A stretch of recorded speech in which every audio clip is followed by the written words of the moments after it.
Yeah, You're starting. I'm looking at you. Are you looking at me? Bar Yochai Nimshach Tashrecha Shemehen Sason Mechaverecha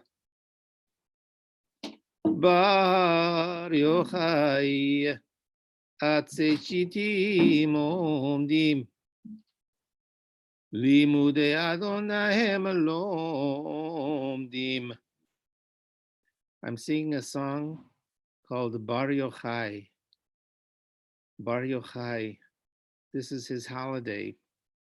Lag BaOmer, the 33rd day of the counting of the Omer, Hod in Hod, the intersection of two lofty energies today, beauty and thankfulness and intention. It seems elusive and remote, but that's what it is. And on the 33rd day of the Omer, we celebrate Bar Yochai. And that's how I became attached to the holiday, by being an aficionado. I am Bar Yochai. When I teach, I think I am Bar Yochai. He is the paradigm of a certain kind of teacher. From the heart to the heart, Bar Yochai. Also, he was the traditional central figure of the Zohar, the classic text of Jewish mysticism, Bar Yochai. And there's a song attached to Bar Yochai, a kind of an esoteric secret song that I learned the story of, the lore that accompanied it. And a lot of the lore of Bar Yochai, who lived in the first and second century. He was a student of Rabbi Akiva. He wanted to be Rabbi Akiva's first student. He was Rabbi Akiva's second student. His first student was Rabbi Meir. And it was that Akiva passed him over that really elevated Bar Yochai. It gave him an added humility. And Akiva would say to him, it's enough that myself, your teacher, and God understands your excellence. It's enough. And in some accounts, Rabbi Akiva said, it's enough that three understand your excellence. Myself, your teacher, God, and your mother, in some accounts. So on this holiday, we remember Bar Yochai, and oftentimes I bring down that song that I tracked down. I also love who wrote the song. We have the name of the song hidden in an acrostic in the verse. His name was Ibn Lavi. And that too is an interesting story, which I'll have to reserve for another time because it takes 45 minutes to tell it. Unless Susan wants me to tell it now. Do you want me to tell it? I think she, no? No. Okay, I'll pass on that. I'd like to introduce two. I want to introduce to my Susan Talbot here. She's carrying the guitar. And I could probably convince her to play, but she's holding the guitar in case I want to give over the holy song. But I'm going to pass it on to one of my co-conspirators. And maybe I'll come back and sing a verse later. So thank you for coming to the holiday, the Hilula, the celebration of Bar Yochai, who was given joy from his companions, his 10, they're called the Chevraya, the 10 companions. Nish, and it's their story that's told in the Zohar, actually. They have conversations with each other. And they say, if I had come into the world only to hear these words, it would have been enough. That's how extraordinary their conversations were. And he took so much not only from his teacher, but what he received from his students, from his companions, was the shemen sason, the oil of joy. Mechaverecha. So I'm going to pass it on here to one of my co-conspirators. And thanks for coming tonight. It's me. Am I okay? Yeah. I'm unmuted by the host. Beautiful. Hey everybody. I like being a co-conspirator with Rabbi James Stone Goodman and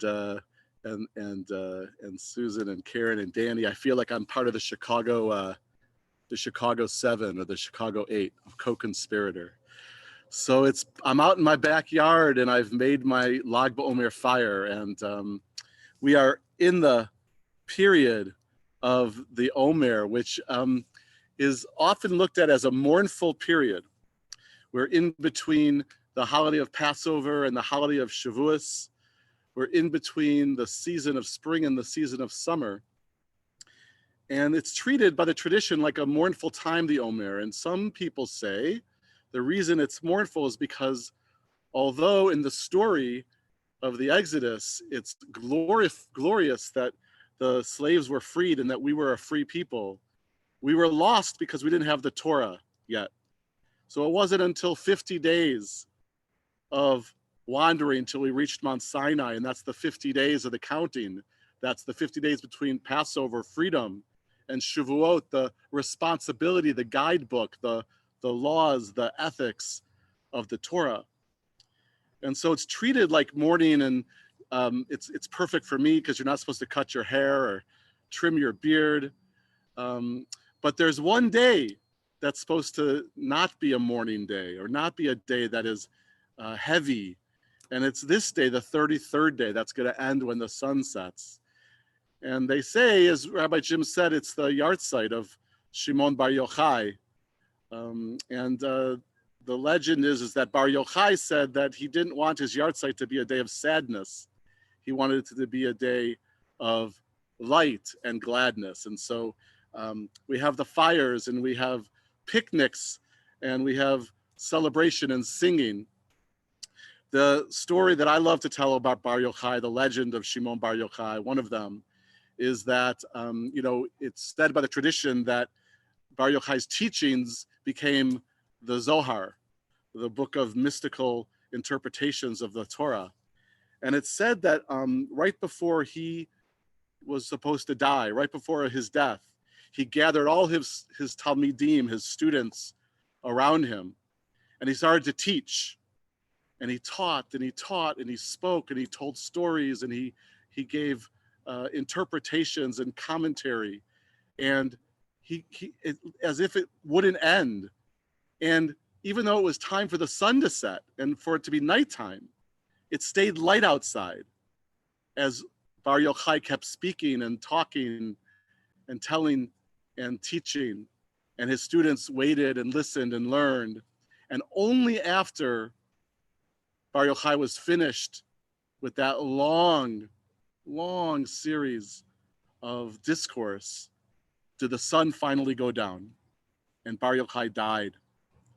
And so they say the reason we light fires, bonfires and campfires on Lag BaOmer, on his yahrzeit, is to commemorate that day that it seemed that the light just stayed unnaturally long. And so the fire symbolizes that never-ending day. So I'm going to sing a song myself. I think it's more ancient than Rabbi Jim's song. It's an ancient Lag BaOmer song that you're supposed to sing as the night comes.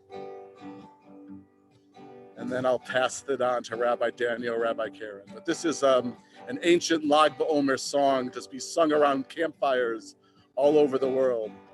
When the night has come and the land is dark and the moon is the only light I'll see, I won't be afraid. Well, I won't be afraid. No, I won't be afraid. Just as long as you stand by me. And darling,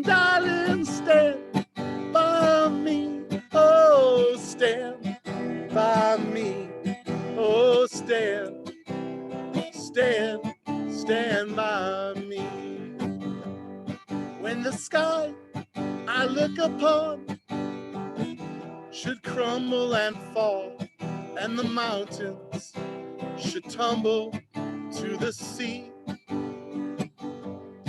I won't cry, I won't cry, no, I won't shed a tear, just as long as you stand by me.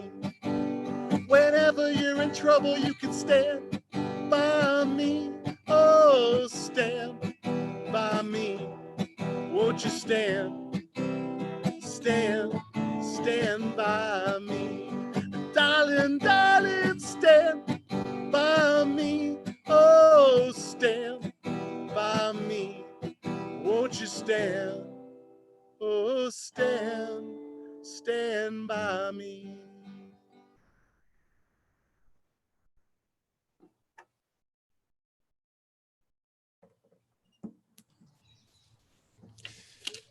Hey everyone, from the Bogard house, from the Bogard Bonfire, La Omer Bonfire. Kids, you want to come over and say hi? Gav, you want to come over? You got to come closer. Nope, you're not in the camera. Camera's not on the computer. It's over there. There you go. Say hi. We love, come on over here, Ezra. You got to come over on this side of me if you want to be seen. And you definitely should tie those skate laces. I'll tie him. I was tying Noah's. I'm Where's the skating. camera? I know how to skate. Hi everyone, happy Lag Omer. I'm tying skates.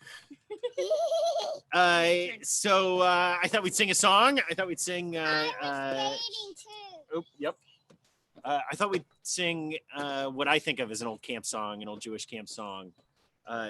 There's this song, Kol Ha'olam Kulo Geser Tsar Ma'od, that is attributed to the Bratslaver Rebbe, and it's translated as, if you look at the lyrics, the whole world is a very narrow bridge, which I think many of us are feeling these days, right?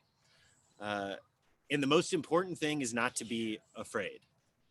So this is what the song lyric is, but it's kind of an unsatisfying idea when you think about it, right? Like, how can you not be afraid, and would you want to not be afraid? And is that the right, holy, sacred response? And so if you go back and you dig it up, if you actually look at the Bratslaver Rebbe and you look at the teaching, it's not quite what it says. It doesn't say that the whole world is a narrow bridge and the most important thing is to not be afraid. It says the whole world is a very narrow bridge and the most important thing is not to terrify yourself. Or to talk while your father's teaching. Or to... So I've been holding on to this. I was up, when was it? Friday night, Saturday night? There was one night this week when I finally, like, again, had just those moments of panic. And it struck me, right? Like, why did it happen? Because I've been reading the news. So, Kol Ha'olam Kulo Geser Tsar Ma'od. The whole world is a very narrow bridge, but I like the Bratslaver Rebbe's real teaching here. The most important thing is to try to not terrify yourself. So I invite you to sing with me if you know the lyrics.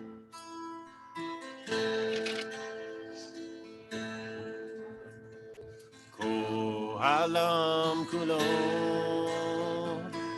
Geser Tsar Ma'od, Geser Tsar Ma'od, Geser Tsar Ma'od, Kol Ha'olam Kulo Geser Tsar Ma'od, Geser Tsar Ma'od,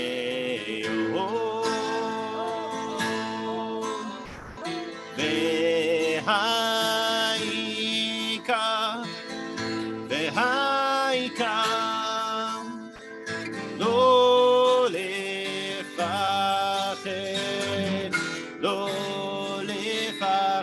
klal, v'ha'ikar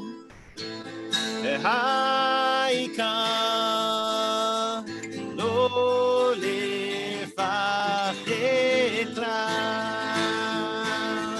Kol ha'olam kulo Geser Tsar Ma'od, Geser Tsar Ma'od, גשת מאוד, כל העולם כולו, גשת מאוד, גשת מאוד,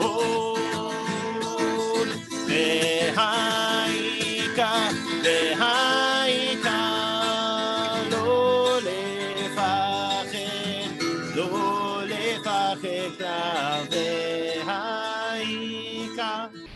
והיכה, לא לפחד כלל. And back to Rabbis Susan and Jim.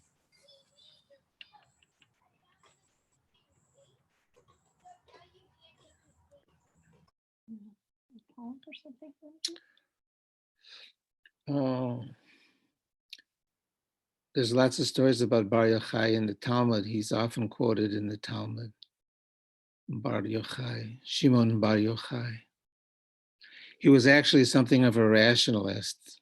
I think he was born in the Galilee, and he parsed laws and stuff up north.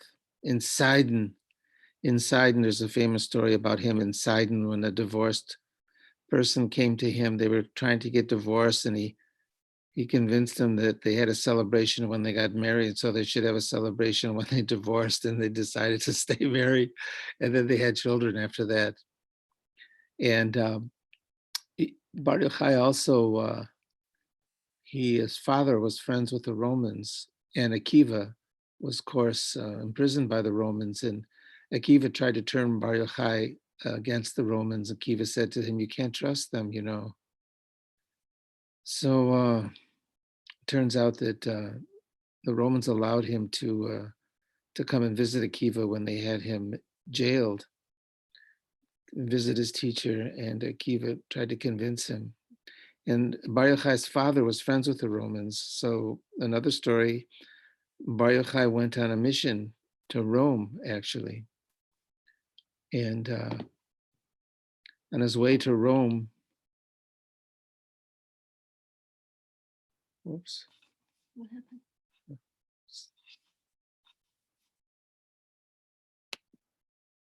So on the way to Rome, the emperor's daughter was a Dybbuk, occupied her, and when a spirit, a foreign spirit occupied her body. So when Bar Yochai got to Rome, he had an audience with the emperor, and the emperor says, "You know, I have a real problem with my daughter. Something's wrong." And Bar Yochai says, "Oh, I can heal your daughter." And so he exorcised the Dybbuk. And the emperor says, "What can I do?" And he says, "I want you to rescind the decrees that you had drawn upon our people, the prohibition of the Shabbos and circumcision and kosher." And so he became in favor with the Roman court. And another story, Bar Yochai finally turned against the Romans and became a loyal opposition.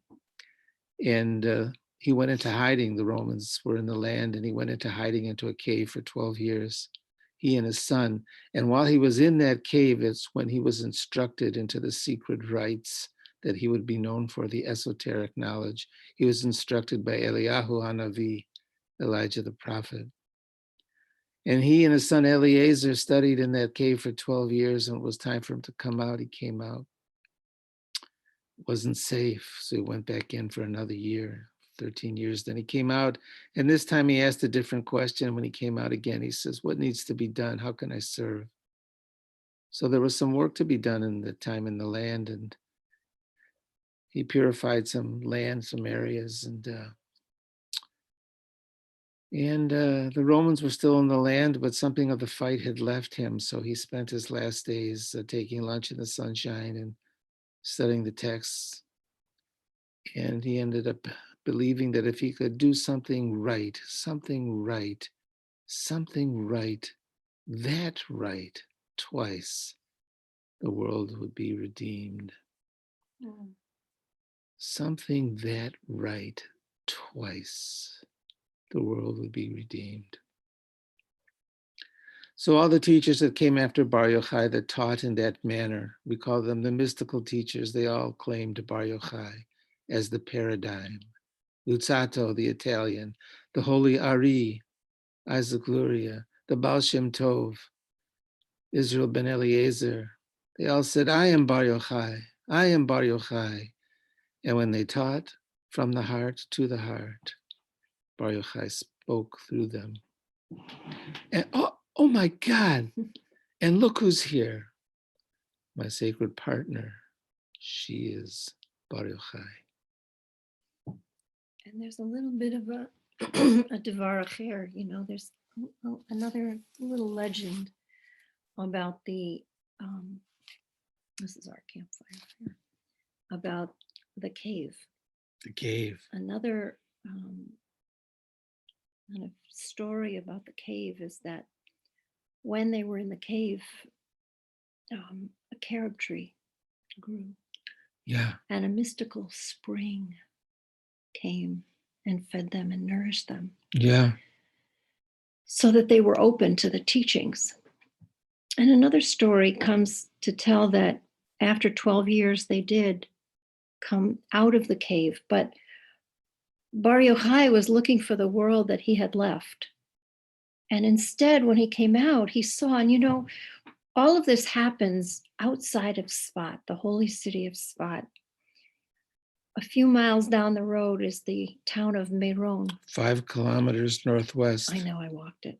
I used to walk it every day. No, it wasn't you, it was me. Oh, that's right. I walked it in the middle of the night. I forget sometimes where I end and And the you truth begin. is there really are springs in the caves there.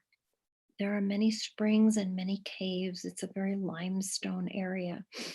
And in Meron, Meron is actually on a hill.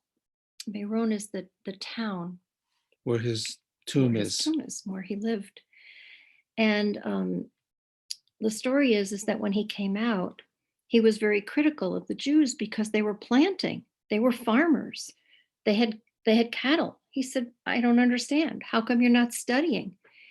And God got angry and said, you know, you haven't been here for so long. Things have changed. You need to be open and not so judgmental. And so the punishment was that he had to go back into the cave for another year. But do you know that everywhere he looked, his gaze destroyed? Mm. X, the man with the X-ray eyes. And wherever he gazed, it would destroy. So he finally did come out, and then the legend continues. And came out to serve. He did. Finally, yeah. And I can tell you in 1972, I was in Meron for the summer, and we were excavating different parts of the holy city. And people were kind of angry with us, especially the people in the yeshiva, because they thought we were digging in tombs and we were upsetting the dead, Sanctity. the sanctity of these caves that were used as tombs.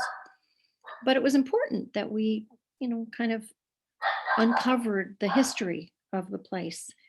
And so we had permission and we were digging in this one cave.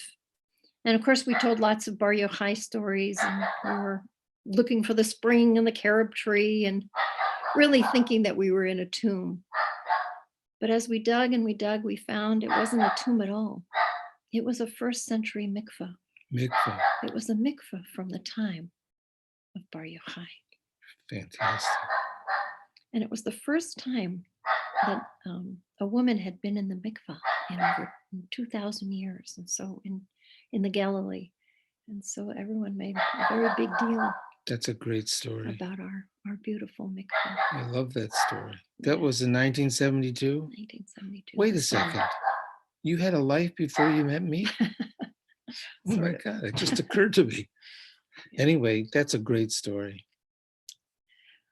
And to this day, people go to Meron, and apparently they broke a lot of the quarantine orders. Yeah, because they the gather there Hasidim every year in big to cut their festival. children's hair and to light bonfires and to remember the story and the many stories and legends of Bar Also, Yochai. there's a great segula. There's a great healing that comes from Bar Yochai, and people go there on this day for healing, for the segula of Rashbi of Bar Yochai. Should we pass it on to the next? Pass it on. That was a great story, Susan.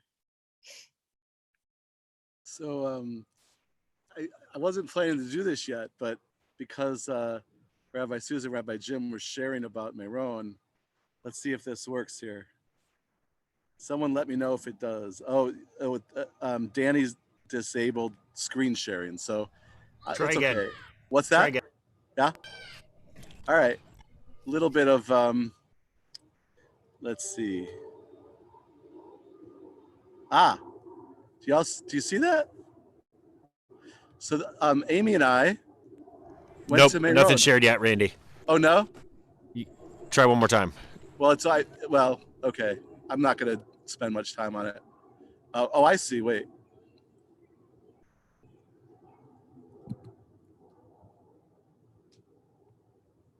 Yeah, it's not gonna happen. Oh well. I had pictures of Meron, 1996. Amy and I went to Meron for Lag BaOmer, and we stayed overnight. We slept on the earth. We went from fire to fire to fire. There were all different kinds of groupings around the fire. You know, some of them, all different like kind of subcultures, I guess you would say, around the Lag BaOmer fires in Meron. And there was thousands and thousands of people. And there were bands that played, and there was music, and there were lots and lots of fires, and lots of kids with really long hair who were going to get their hair cut the next day on Lag BaOmer day. And then we slept on the ground and woke up in this beautiful forest. We slept at the last campfire we went to, and we woke up in this beautiful forest, and spent that day kind of watching the kids get their hair cut and walking around the kind of different encampments. And one of these days I think I shared pictures at one of my Omer teachings a few days ago. So, but I wanted to do this. Campfire is really important to me. It's really a part of who I am. I think that's true of a lot of people. I grew up with campfires and bonfires and sharing stories and songs. And that is something that I've passed on to my children, and I think they'll pass on to theirs. And so as I said at some point in a social media post today, it wasn't until I was an adult that I learned that there was a Jewish holiday that revolved around having campfires. So that was very wonderful to know. And ever since then, this has been one of my favorite holidays. Don't tell the other ones, they'll be jealous. But I'm going to invite everyone to look into the fire that I have. And I'm going to just do a little teaching. If you can't see what I'm talking about, pretend or imagine, or maybe you'll see it in your own fire if you have one. But this is a little teaching about the colors that can be seen inside of a fire. And the colors, the different colors of the fire are compared to different mystical worlds in the Kabbalah, which of course is part of this chain of this passing down of received wisdom with Bar Yochai. So inside a fire, you'll see blue, maybe deep in the fire, in the origin of the fire. Blue is the world of nefesh, the level of soul of nefesh. And nefesh is about your physicality, your body, feeling yourself in the moment, you know, from head to toe and from toe to head. And so in the blue and the fire, you can concentrate on your physicality. And then there's the yellow of the fire. And I certainly see yellow in the fire on my screen. And that is the level of soul called ruach, which is a word many of us know. And that is about emotions and about your personality, you know, the part of your personality that is your emotional self. And then fire also has orange, and I can see the orange in my fire even through the screen. The fire is behind me. Orange is the level of soul called neshama. And those are our thoughts and ideas, our intellect. And then in every fire, there's also black, the black edge of the fire, at the edge of the flame. And that is the soul word called chaya. And chaya is about intuition. Those things that we can't sense, that we can't feel with our physical body or feel with our emotions or think about, manifest into our thoughts. This intuition is what's beyond knowing. It's that which we know and we hardly are even aware that we know them. And then finally, there's the smoke, the barely visible smoke that rises from the flame. And this is the merger of all of these soul levels, the merger not only of our own soul levels, but of our soul with the soul of the universe, our soul with God, our soul with the spirit that animates life, that part of us that we let go of, that isn't even us anymore, no ego, just connected to the universe. And all of that in the holy fire. I love being around the campfire with people, and I'm sorry we aren't all around the campfire tonight because we have to be at home and we have to make sure that we keep each other and ourselves safe.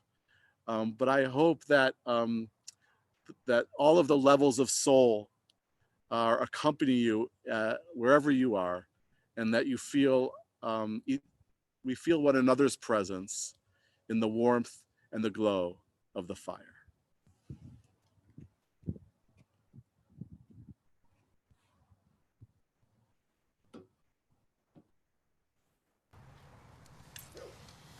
So I'm going to share a story with you. I love sharing stories around a campfire. And this one, the basis for it came from the Talmud.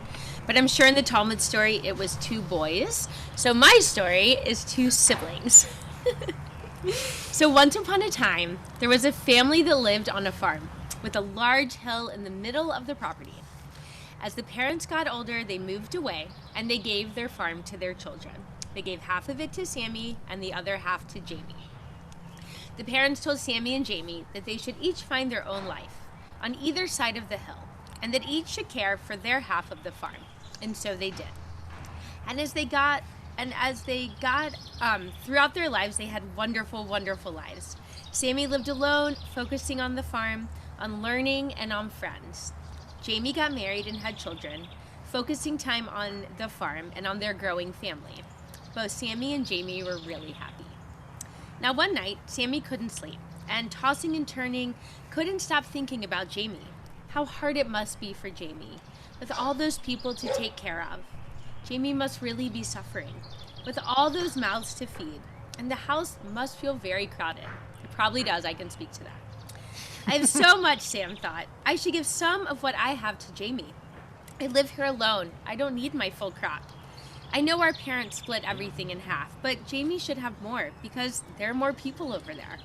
I'm going to give a portion of my crop away.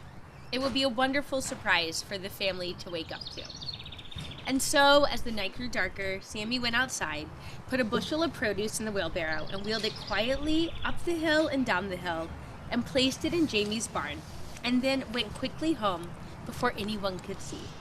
Sammy fell asleep pretty quickly after that, satisfied with having helped Jamie. Meanwhile, that same night, Jamie had gone to bed early, but woke up in the middle of the night. And then the thoughts started, as they tend to in the middle of the night.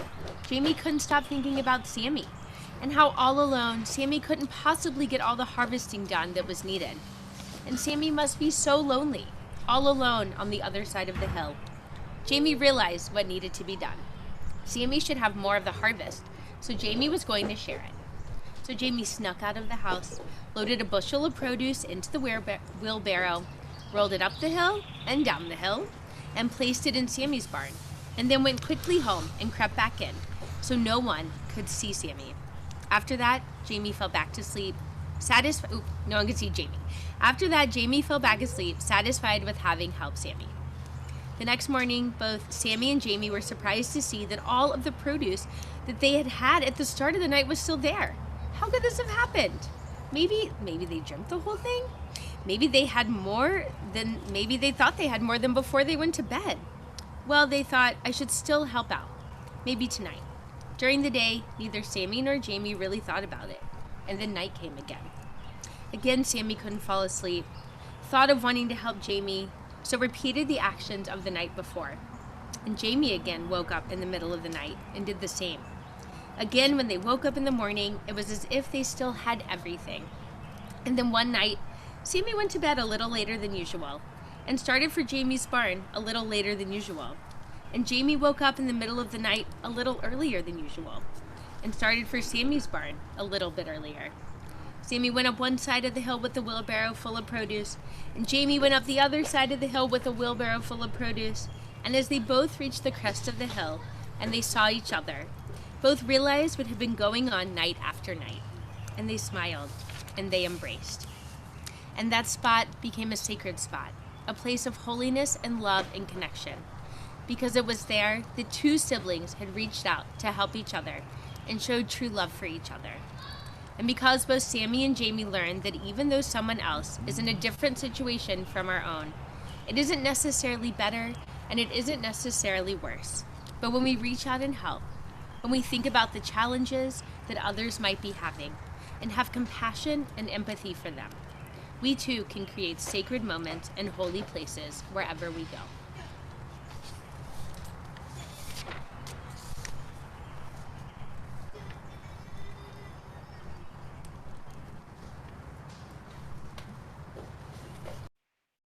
Hello, America. I'm going to sing a little bit of the song, the holy song of Bar Yochai. The song had... Huh?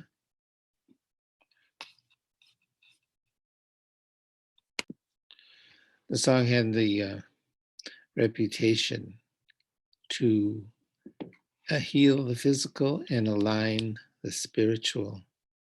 So it was a very precious song, and was able to track even who wrote the text of the song. The text of the song about Bar Yochai was written by Shimon ibn Levi. Shimon ibn Levi, his name appears in acrostic in the song. And he was born in Spain, came into Fez to North Africa, and he started to cross the deserts of North Africa to find his ancestry in Baghdad. And he took on with a caravan, and he told the caravan driver, he said, can you take me across the deserts of North Africa? I'm heading for Cairo, and then Baghdad. And caravan driver said, sure. And Ibn Levi said, but I celebrate the Sabbath, so I can't travel on the Sabbath. And caravan driver said, no problem. So they're traveling through North Africa. They go through Morocco, and today is Tunisia, and where I was born, in Algeria. I don't know why. Algeria, and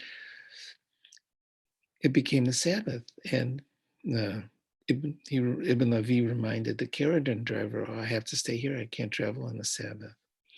A caravan driver reneged on his promise and said, well, time is money. We have to keep going. So he left him some food. The caravan driver left Ibn Levi some food, and Ibn Levi settled in for the evening. Getting on Shabbos, he made the prayers and wandered down from the mountain was a desert lion, mountain lion. So there was nowhere to go. There was nowhere to hide. Ibn Levi stood there. He was making the prayers, and he said, well, I'm in all the way. So he finished the prayers, and the desert lion was seemed to be mesmerized by the prayers, and it sat there like a sphinx, how big cats do with their legs out in front of them, and watched Ibn Levi. And when Ibn Levi was done, he unpacked a little bit of the food he had, and he ate a little bit and threw a little bit to the animal. And then the next morning, he got up The lion was still there.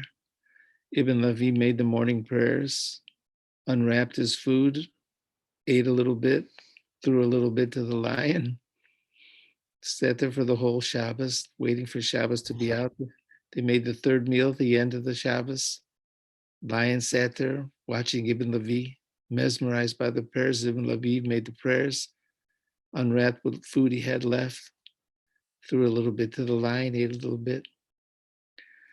And as the story has it, the next day, they saw people in Tripoli. He wandered into Tripoli in what today is Libya, Louvre, we call it in Hebrew.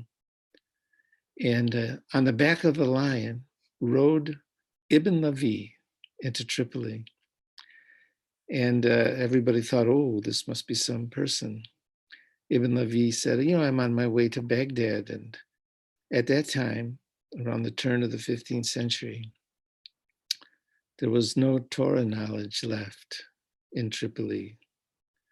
So Ibn Levi met a woman, married, had a son, and stayed in Tripoli and single-handedly returned Torah knowledge to the people of Tripoli. And the only other thing we know about Ibn Levi is that his son was silent, and he left some poems about watching the Wadi, where the water runs high and fills and empties and fills season after season, Ibn Levi and his silent son. And the only other thing we know about Ibn Levi, the only other thing he left us, was this song about Bar Yochai. I'll just sing a verse because there's 10 verses. Each one corresponds to one of the sfirot.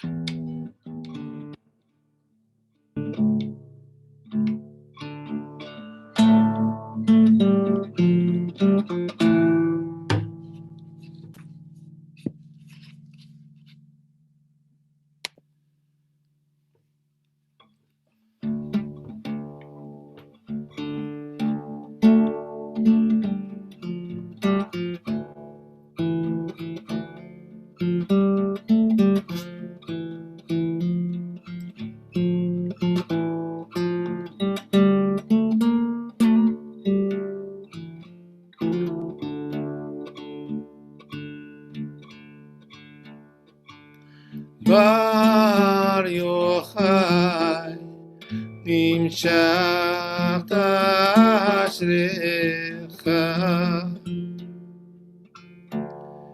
Shemen Sason Mechaverecha.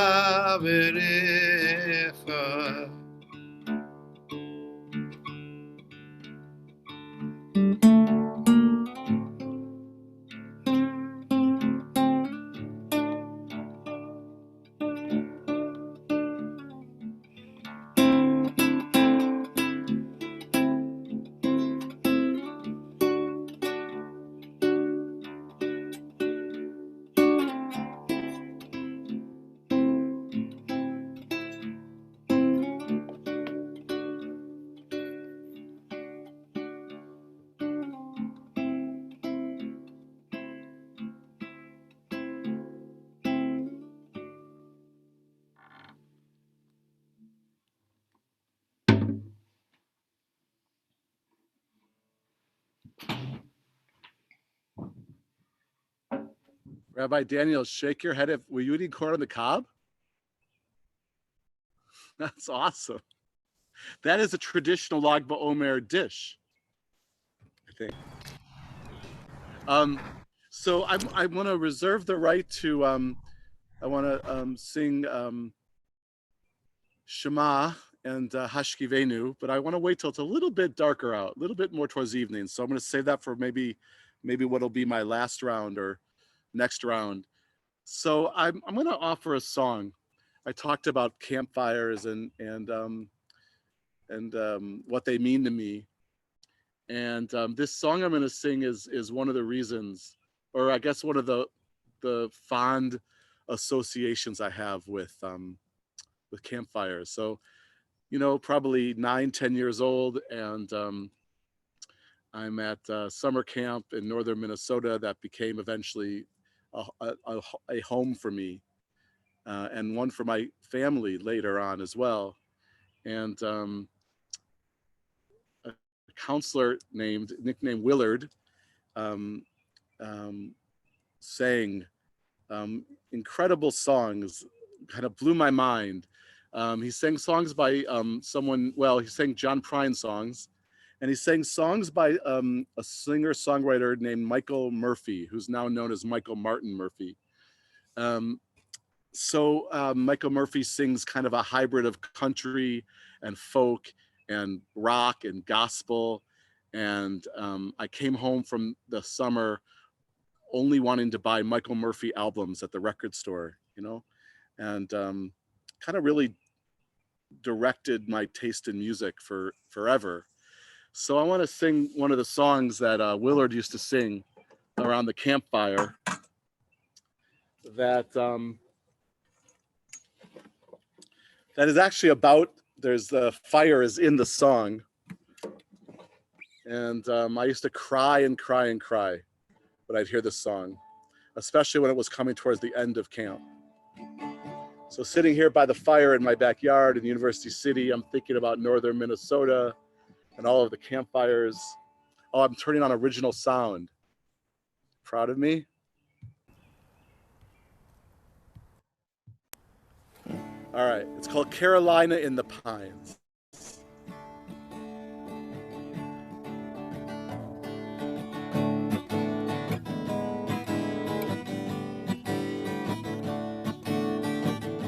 She came to me, said she knew me, said she'd known me a long time.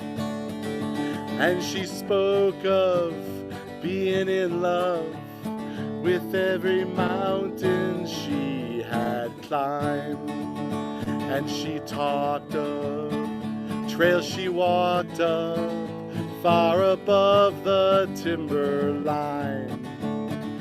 From that night on, I knew I'd write songs with Carolina in the pines.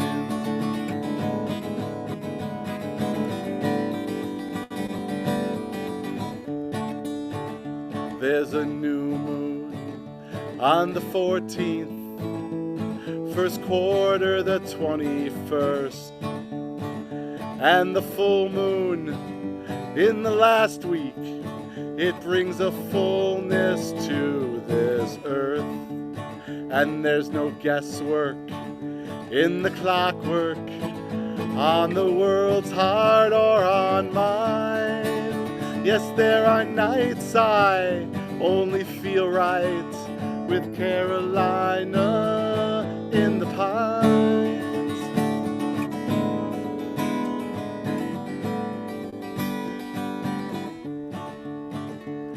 When the frost shows on the windows and the wood stove smokes and glows, as the fire glows, we can warm our souls by watching rainbows in the coals. And we'll talk of trails we walked up far above the timberline. Yes, there are nights I only feel right with Carolina in the pines.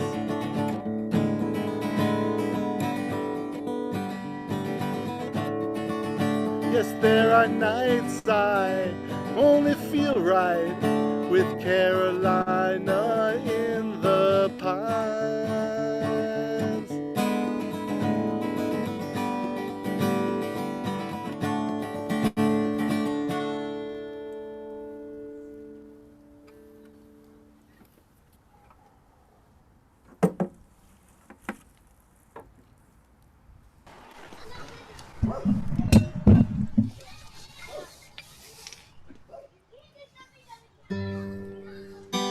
I hope everyone hears the peaceful sounds of our children yelling at each other in the background. Dogs. Or the dogs barking at the neighbors. Yeah.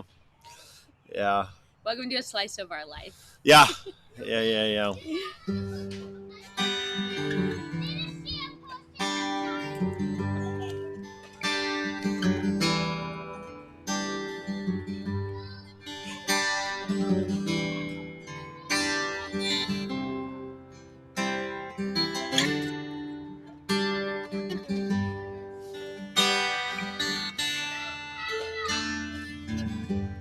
But there was a secret chord David played and it pleased the Lord.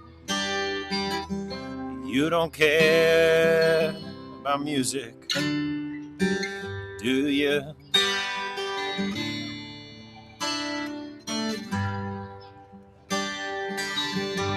Goes like this, the fourth, the fifth, minor fall in the major lift. Baffled king composing, hallelujah,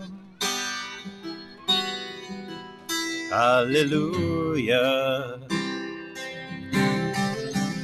hallelujah, hallelujah, hallelujah.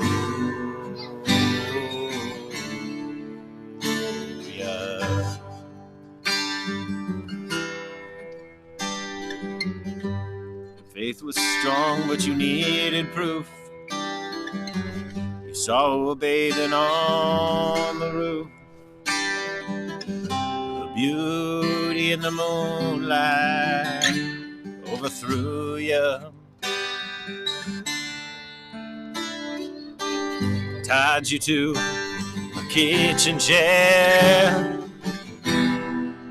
Broke your throne and cut your hair. From your lips she drew, hallelujah, hallelujah, hallelujah, hallelujah, hallelujah.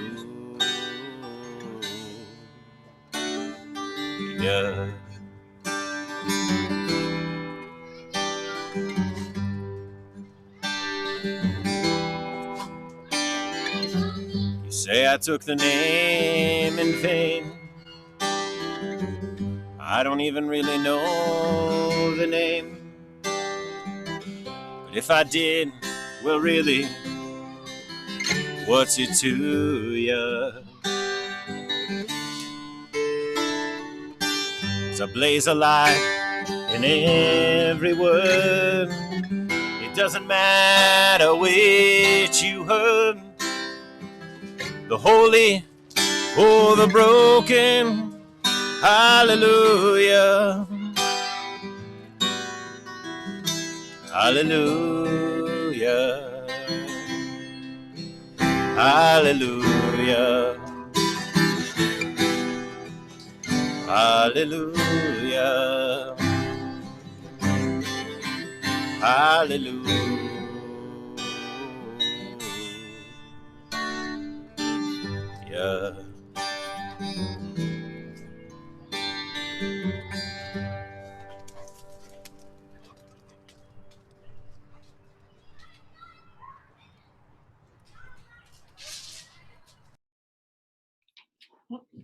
Your turn.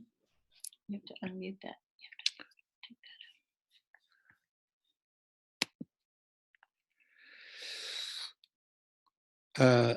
I'm going to read a poem that was written by myself about Bar Yochai.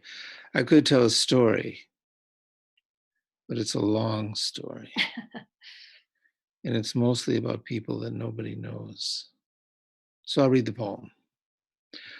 About Bar Yochai, he was the paradigm of the certain kind of teacher. And we claimed him Bar Yochai. Bar Yochai, we sat around a table and asked each other, what is it about Bar Yochai? I asked Luzzatto, the Italian.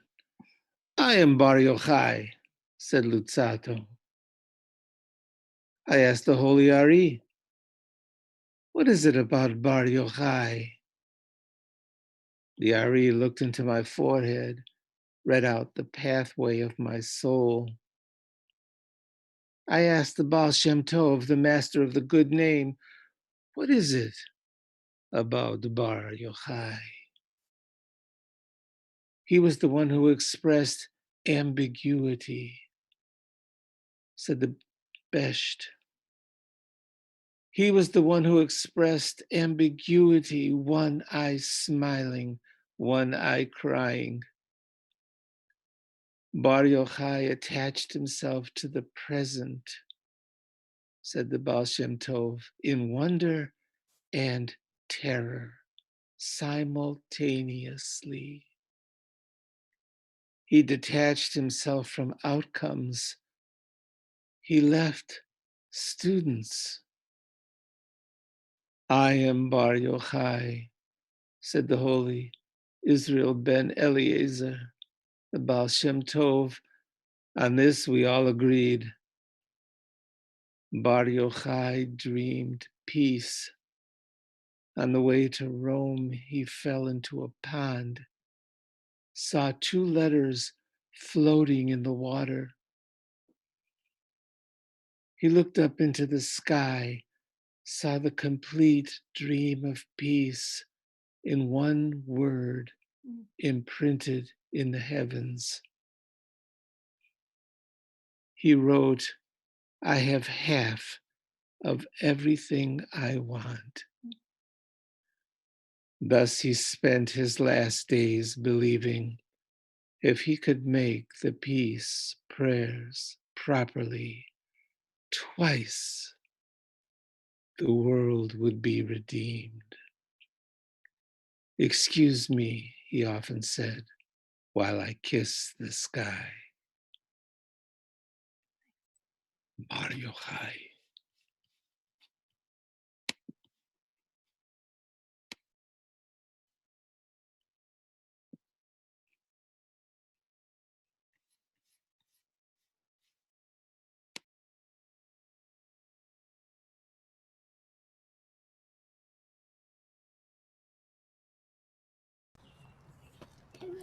And it looks like we lost Randy.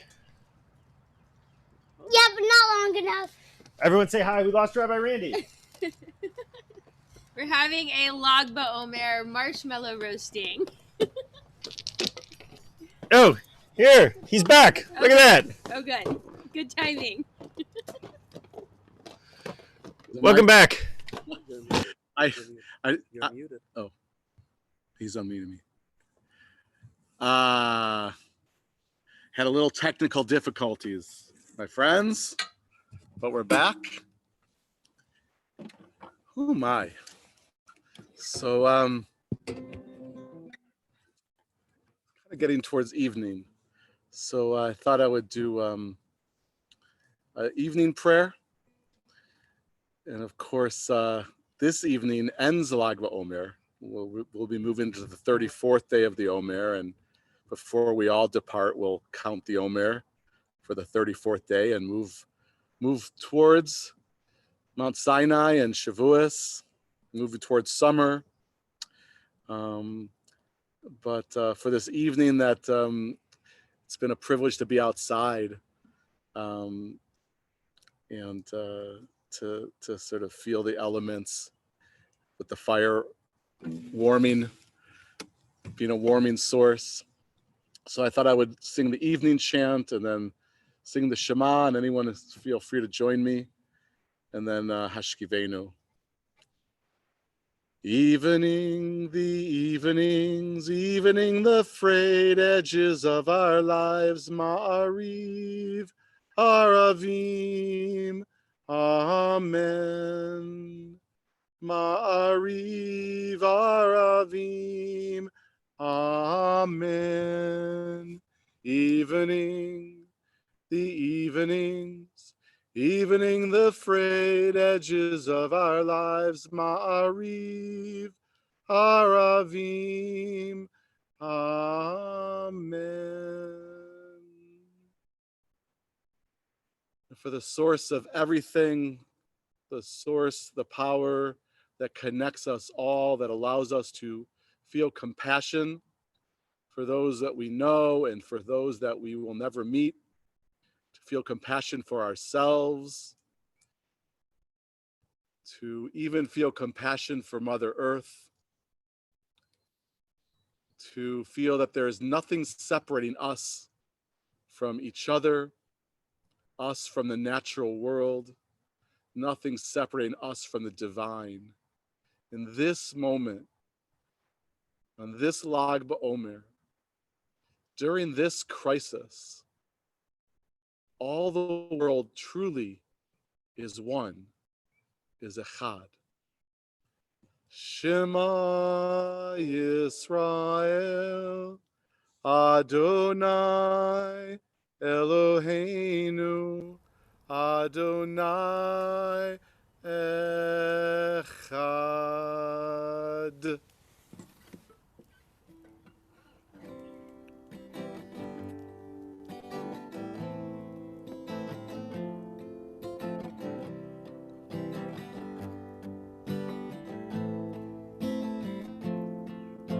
I've been thinking a lot about the counting of the Omer.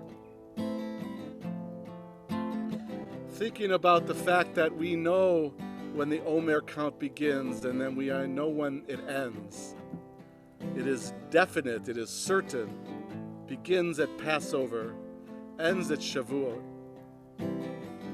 Begins with the time of our planting and ends at the time that we gather the first fruits of what we planted. There's a certainty about the counting year after year after year.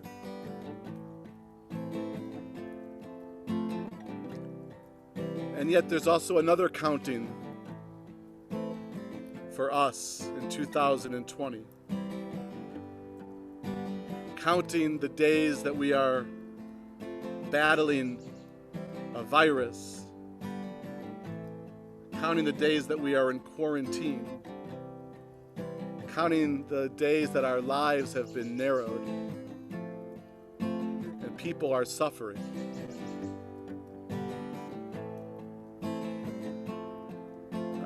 Bruce Springsteen has been doing a series of, he's been a DJ playing songs for troubled times.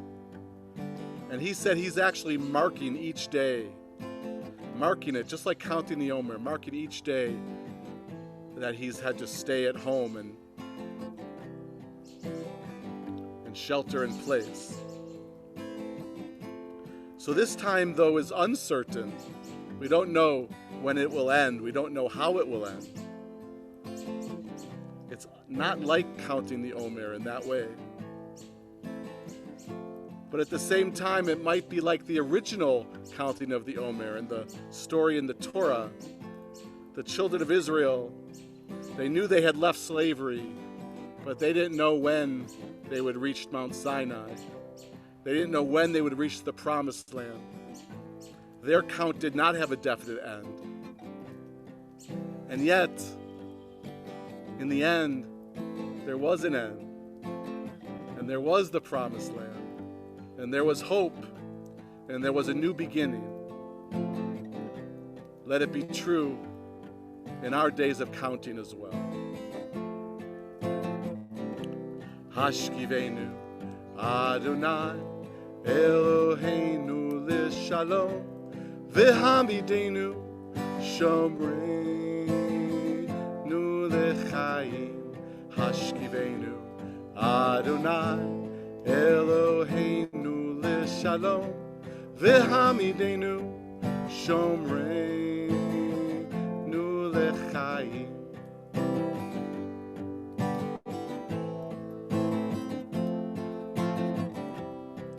Allow us to lie and rise in peace.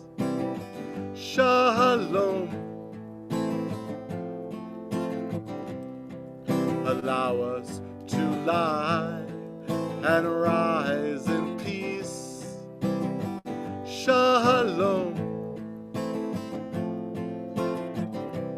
Hashkivenu Adonai Eloheinu shalom v'hamidenu shomreinu lechaim hashkivenu Adonai Eloheinu l'shalom v'hamidenu shomreinu lechaim. I'm going to sing this out in my neighborhood. You sing it out in your neighborhood. And maybe we'll hear each other in the intersection. Everything's gonna be alright. Everything's gonna be alright. I'm singing with the birds. Everything's gonna be alright. Everything's gonna be alright. Everything's gonna be alright. Everything's gonna be alright. Everything's gotta be alright. Everything's gonna be alright. Ufros alenu sukat, sukat shlomecha. Ufros alenu sukat shlomecha. Cover over us tonight with a sukat shalom, a shelter of peace for you, for those you love, a shelter of peace and healing and love and compassion and hope, a Sukkot Shalom over all creation tonight as we move from the 33rd to the 4th day of our counting. As we move onward during this period of sheltering in place, we hope with shelters of peace. May all creation please be covered in a Sukkot Shalom. For one and for all.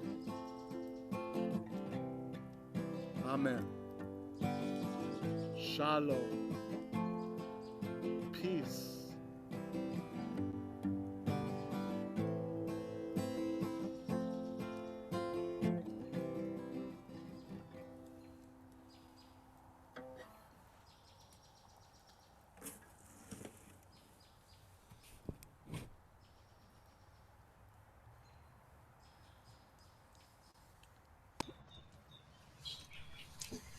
Hi, everyone.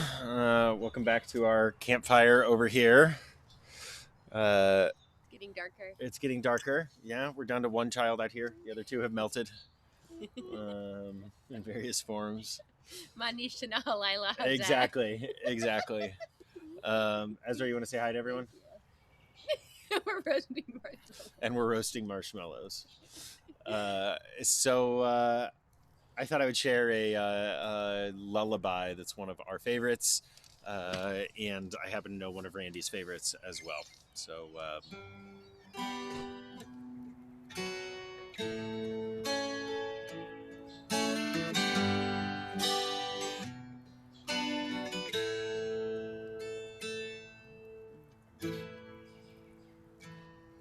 if the terrors of the night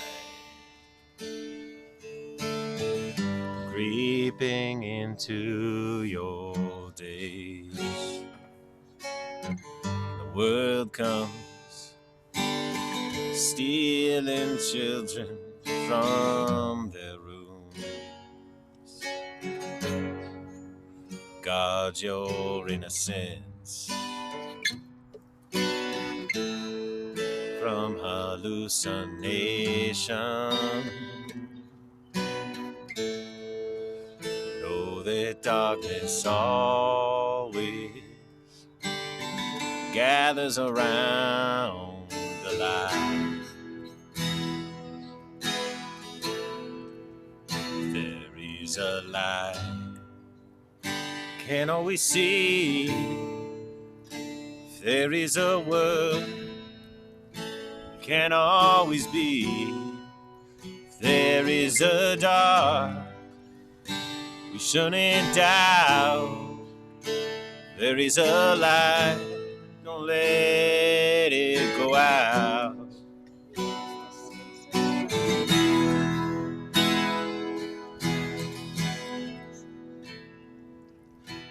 The world screams and shouts, sees a dragon's tail. Ship that stole your heart away, set sail. All that's left is leaving. All you got is grieving, and all you know is needing. Ya-da-da, ya-da-da, ya-da, ya.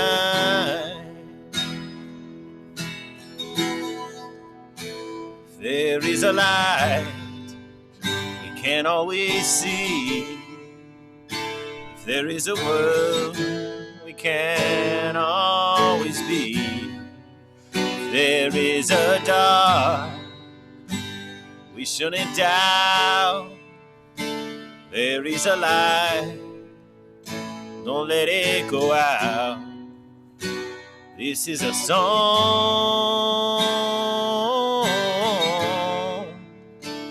This is a song for someone like me.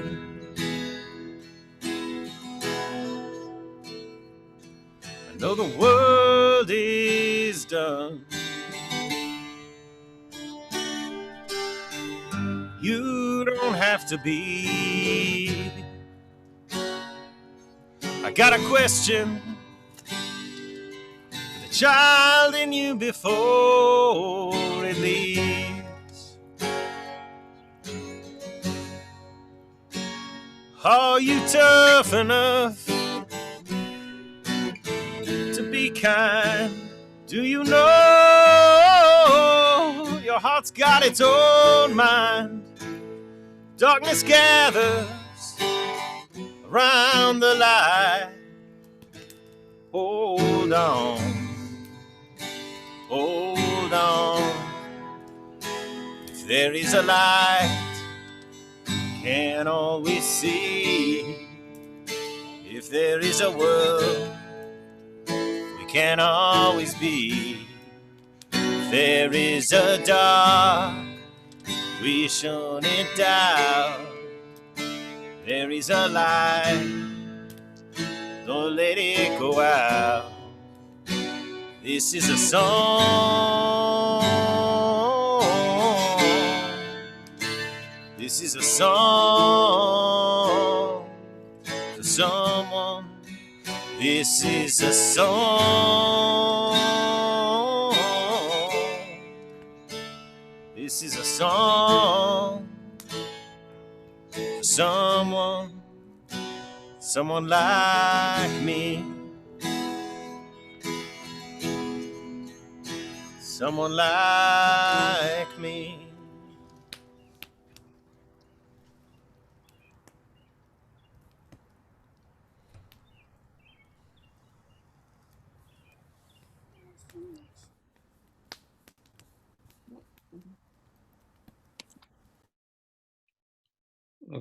We're going to, I'm going to read a poem that I wrote today. And then Bar Yochai Central here is going to close for the night. But I'm going to read this piece. And then you got something you want to do? Well, maybe I'll tell my little story and then you'll finish with your Okay. counting of the Omer. Is that it? No, it's not that. Oh, it's not? Oh, okay. So It's another one. Oh, do it. Okay. I'll see if it fits. Conversations from the edge. What you gonna do now? I'm gonna make cookies. What kind of cookies? The kind that crunch in your mouth, but not too crunchy. Something sweet, but not too sweet. They're gonna make you fat? Not these cookies. These cookies eat fat. They make you thin. You eat too many of them, you get skinny, those kind of cookies. Who are you going to give those cookies to? I'm going to give those cookies to everyone I know who needs some cookies. Then I'm going to start giving them to strangers. Leave them on their front porch with a note and a poem. That sounds like a good cookie. It's a meditation, this cookie. It's a meditation cookie. I'm going to forget about you know who, and I'm going to forget about you know what. I'm going to take off my mask. I'm going to put on an apron, and I'm going to make meditation cookies. And I might eat a bunch of them myself. This is your plan? This is my plan. I thought you were going to storm the Bastille. First, I'm going to make cookies. Amen. Amen.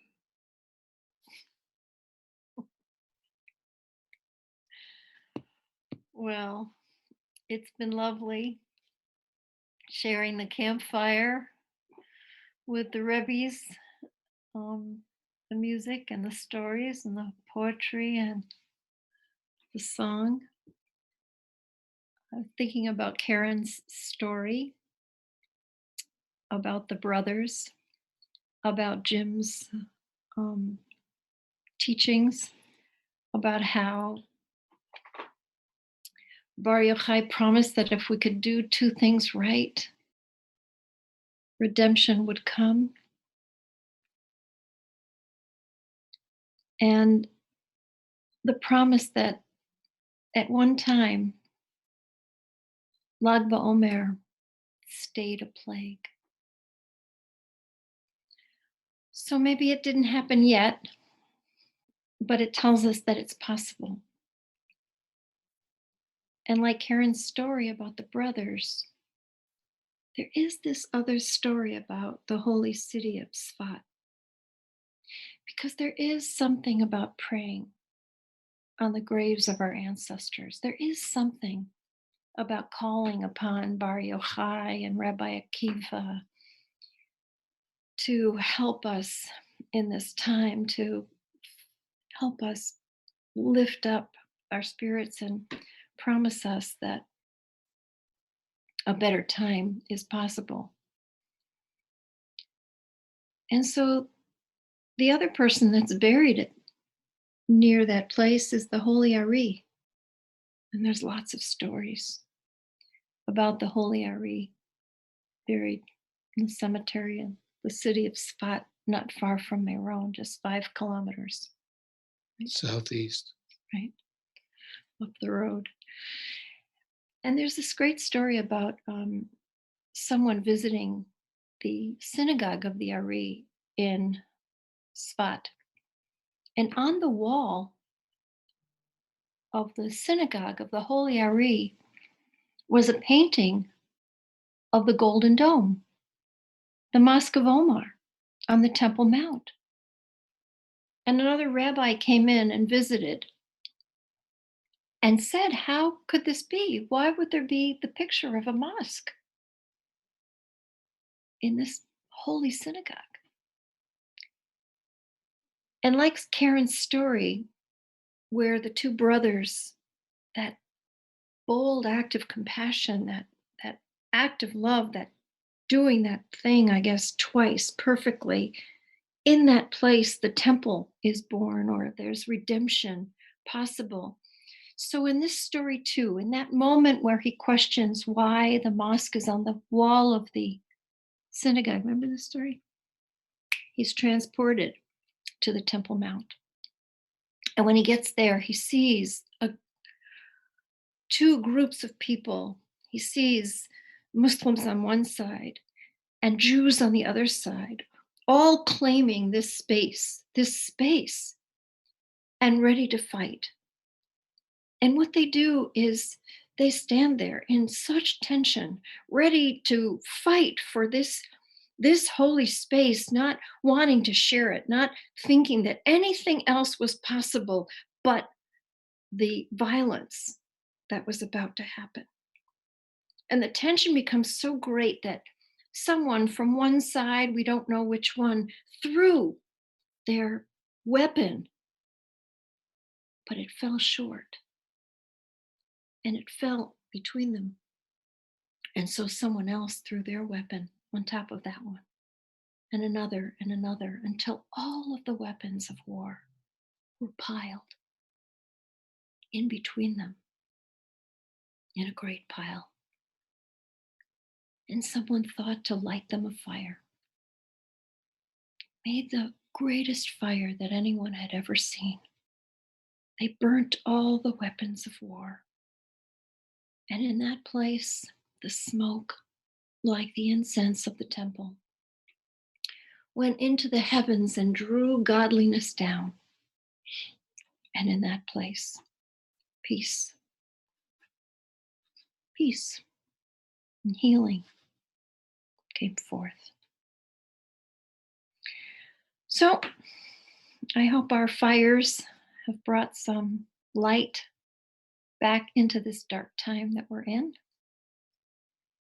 And even though this Lag BaOmer did not stay the plague, we know that acts of compassion, bold acts, trying to do something right 2 times in a row, maybe. That right. That right. Something that right. Yeah. Will bring redemption.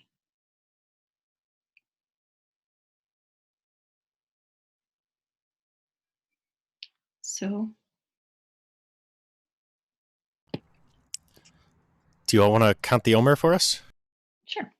Want to do it? Okay. Whoops. The heck is that? What happened? Is that accounting? Oops. What is that? Oh, there we go.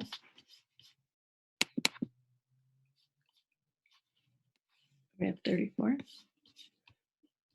Mhm. Okay. We will count to 34. The counting, or more and less. Less is best.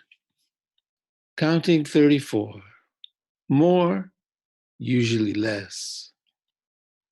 Let's count the days, says the psalmist, so that the days may count. During the counting, the energies, the sphirot, guiding us, whether we know it or not. Welcome to your spiritual alignment. Today, 2 are working. Yesod within Hod, physical and thankful. Physical and thankful. The machine is working today. We will be better. All mistakes are mine.